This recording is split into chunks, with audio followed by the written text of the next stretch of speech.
Okay, Alex, this is just for you.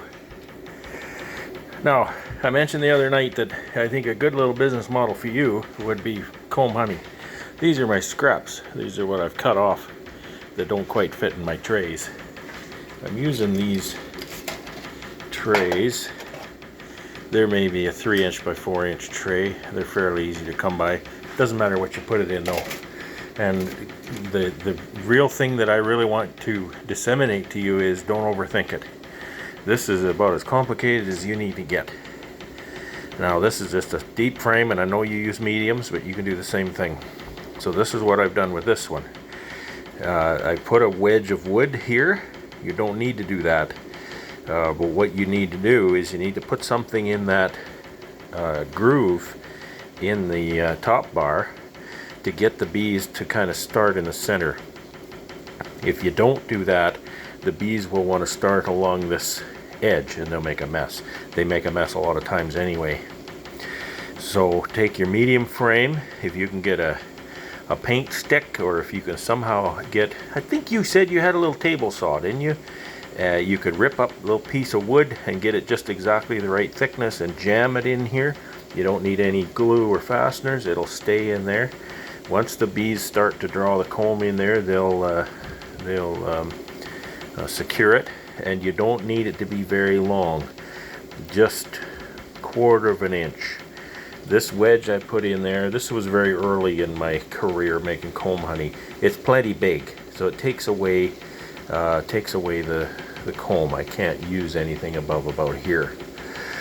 So on this deep frame, I've just put another one in the center. I got all fancy with my router, and I made a bevel so that the same principle, they'd start in the center. But you see what they did? They didn't start in the center here. So anyway, that's as complicated as you need to get. Honestly, I've got a pail of hot water here. I've got a box cutter, which, yes, that's a stainless steel blade, okay? And I find that works really well.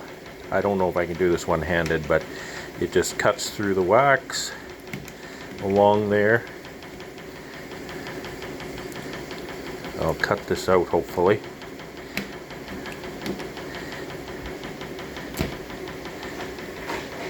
And I cut it right at the wood, and then I'll trim it once it's out. Okay, I don't think I can do this one-handed. I have to hold the frame down. And all I've got here is a cooling rack for baking cookies. Of course, I have a nice stainless table, but you don't need a stainless table. You can just have any nice washable surface. You'll get a lot of honey drip down out of this rack. So maybe what you can do is get a big cookie sheet, put under here, and collect that honey, and then you can strain that, put it in your jars. I'm gonna see if I can do this for you. It's not even attached here. Attached there, along here. Now I have to cut inside that wooden piece. You don't want pieces of wood in your comb honey.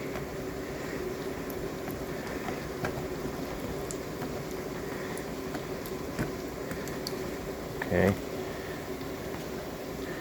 Just dip it in the water again to warm it up and clean off that honey. If you don't clean off the honey, it'll grip the capping, and you have to experiment with how to do this. I'm doing more of a downward motion here because it will tear the caps and diminish the aesthetics of the comb.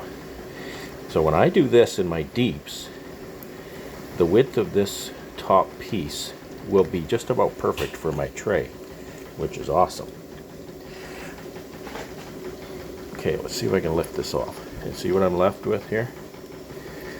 A couple of nice slabs of comb. And then I take my tray, and again, I'm just trying to demonstrate that you don't need to overthink this. And I will use 2 hands for this, but I don't have 2 hands while I'm holding a camera. So I'll try to line up the bottom of that tray, right? And that'll tell me where to cut that piece, right about there, right? So I'll just cut that piece. Usually don't set the tray down on there and get honey on it, but just for your benefit. Just for your benefit. So I think I can often get 4 pieces out of here. I'm going to go to the end, cut one out of this one, go just a tiny bit smaller, that one, and then I think that one will be just the right length. And I usually use 2 hands for this, but I'll just stick my knife under it, bring it up. I want to get the honey tails, so I'll just rotate a little bit because I don't want to drip honey everywhere. So there's your comb.